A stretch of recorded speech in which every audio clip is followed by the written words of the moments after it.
নারায়ে তাকবীর, নারায়ে তাকবীর, আল্লাহু আকবার। জামাত ইসলামের বাংলাদেশ জিন্দাবাদ, জিন্দাবাদ। জামাত ইসলামী বাংলাদেশ জিন্দাবাদ, জিন্দাবাদ। আল কোরআনের আলো সংসদে জালো, সংসদে জালো, আল কোরআনের আলো।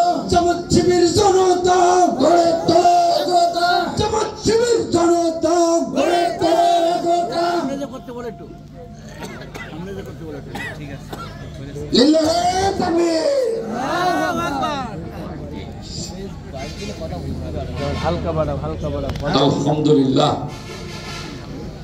আলহামদুলিল্লাহ রাব্বিল আলামিন, ওয়াসসালাতু ওয়াসসালামু আলা সাইয়্যিদিল মুরসালিন ওয়া আলা আলিহি ওয়া সাহবিহি আজমাইন, আম্মা বাদ। বাংলাদেশ জামাত ইসলামী ঝিনাইদহ সদর উপজেলার 1 নম্বর সাধুয়াট ইউনিয়ন কর্তৃক আয়োজিত আজকের এই জনশক্তি সমাবেশের সম্মানিত সভাপতি, বিশেষ অতিথিবৃন্দ, মঞ্চবেষ্ট আছেন বাংলাদেশ জামাত ইসলামীর জেলা এবং উপজেলা নেতৃবৃন্দ, গণ্যমান্য ব্যক্তিবর্গ, স্থানীয় নেতৃবৃন্দ, সমবেত ভাই এবং বোনেরা, আসসালামু আলাইকুম ওয়া রাহমাতুল্লাহ। আপনারা ভালো আছেন তো? আপনি কেমন আছেন? আলহামদুলিল্লাহ, আল্লাহ পাকের মেহেরবানিতে আপনাদের দোয়ায় আমি ভালো আছি। সম্মানিত ভাই সব, বাংলাদেশ জামাত ইসলামী 1941 সালে অবিভক্ত ভারতে প্রতিষ্ঠিত হয়েছিল। প্রতিষ্ঠা লগ্ন থেকেই বাংলাদেশ জামাত ইসলামীর স্লোগান হচ্ছে আল্লাহর আইন চাই, সৎ লোকের শাসন চাই। সম্মানিত উপস্থিতি, এই উপলক্ষে বাংলাদেশ জামাত ইসলামের একটি কর্মসূচি হলো দেশের সকল স্তরে, প্রত্যেকটা সেক্টরে অসৎ নেতৃত্ব উচ্ছেদ করে সৎ নেতৃত্ব প্রতিষ্ঠা করা। তাই বাংলাদেশ জামাত ইসলামী একেবারে জাতীয় সংসদ থেকে শুরু করে নিম্ন টায়ার পর্যন্ত ইউনিয়ন পরিষদের মেম্বারও নির্বাচন করে থাকে। অতএব আজকের এই জনশক্তি সমাবেশের বিশেষ যে টার্গেট আপনারা শুনেছেন, থানা আমির সাহেব উল্লেখ করেছেন। আজকে এই সাধুহাটি ইউনিয়নে আগামী ইউনিয়ন পরিষদ নির্বাচনে জামাতের পক্ষ থেকে চেয়ারম্যান হিসেবে কে নির্বাচন করবে তার নাম ঘোষণা করতে আমি এসেছি,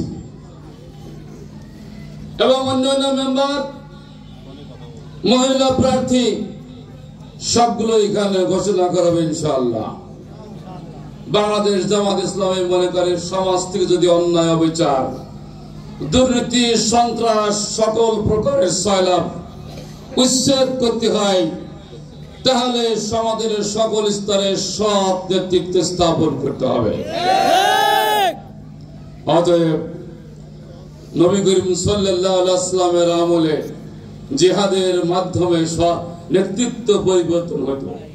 যুদ্ধে যারা জিতে যেত তারা সমাজে নেতৃত্ব দেওয়ার সুযোগ পেত। এখন নির্বাচনের মাধ্যমে যারা বিজয়ী হয় তারা সমাজে নেতৃত্ব দেওয়ার সুযোগ পায়, ঠিক কিনা? অতএব আমার সময় কম, নির্বাচনের সময় বিশেষ করে আমি প্রার্থী, তো টাইম টেবিল ঠিক থাকবে না, সিরিয়াল ঠিক থাকবে না। আমার অনেক প্রোগ্রাম করতে হবে, এক প্রোগ্রাম তো আরেক প্রোগ্রামে চলে যেতে হবে। এখন আমি সিরিয়াল ব্রেক করেই বক্তব্য দিচ্ছি। আমি আমার কাজ শেষ করে চলে যাব, বাকি কাজ থানা আমির আছে, উনি ওনার নেতৃত্বে বাকি কাজ চলবে। সম্মানিত উপস্থিতি, আমি এখন নাম ঘোষণা করতে যাচ্ছি। আগামী ইউনিয়ন পরিষদ নির্বাচনে 1 নম্বর সাধুহাটি ইউনিয়নে জামাতের পক্ষ থেকে যিনি চেয়ারম্যান পদপ্রার্থী হিসেবে প্রতিদ্বন্দ্বিতা করবেন, তার নাম হচ্ছে আমাদের সকলের প্রিয় ভাই মোহাম্মদ মোখলেসুর রহমান বকুল ভাই, মোখলেসুর রহমান বকুল ভাইকে আপনারা নির্বাচিত করবেন। বাংলাদেশ জামাত ইসলামী তারা নেতা এবং দায়িত্বশীল নির্বাচনের ক্ষেত্রে কোরআন এবং হাদিসের নীতি মেনে চলে। বাংলাদেশে জামাত ইসলামী কোন ভুইফোড়া সংগঠন নয়, কোন ঠুনকো কর্মসূচি মাঠে নামে নাই। নেতা নির্বাচনের ক্ষেত্রে আমাদের গঠনতন্ত্রে স্পষ্ট লেখা আছে, যে ব্যক্তি পদ চায় তার পদ দিই না, হাদিসের বক্তব্য। আর যে ব্যক্তি বলে যে আমাকে এই পদ দেন, আমি এই পদের জন্য উপযুক্ত, আল্লাহ রাসূল বলেন ওই পদের জন্য সবচেয়ে অনুপযুক্ত। অতএব আমাদের ভিতরে কেউ পদ চায় না। ভাইরা পরামর্শ করে আমাদের ক্রাইটেরিয়া অনুযায়ী আমরা পদ নির্ধারণ করি। এর অর্থ হইল দায়িত্বটা আল্লাহর পক্ষ থেকে আসে। অতএব আজ জামাতের নেতৃত্ব অনেক প্রসারিত হয়েছে, অনেক নেতা আছে যোগ্য প্রার্থী, চেয়ারম্যান প্রার্থী নির্বাচন করার জন্য, চেয়ারম্যান নির্বাচন করার জন্য অনেক যোগ্য প্রার্থী আমাদের আছে, মাশাআল্লাহ। জামাতের অর্জন আমরা যে ভাইটির নাম ঘোষণা করেছি, সকল মতামত ভেদাভেদ ভুলে গিয়ে সেই ভাইকে নির্বাচিত করার জন্য আপ্রাণ চেষ্টা করতে হবে। সকল ভাই এবং বোনদেরকে আমি আহ্বান জানাচ্ছি, আপনারা রাজি আছেন? রাজি আছেন? হাত তোলে। সম্মানিত ভাই সব হাত নামা।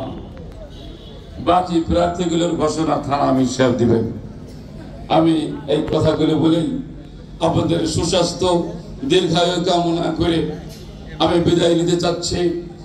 আপনাদের স্বতঃস্ফূর্ত মুখ খুবই ভালো লাগছে। সময় থাকলে আমি আরো বক্তব্য দিতাম।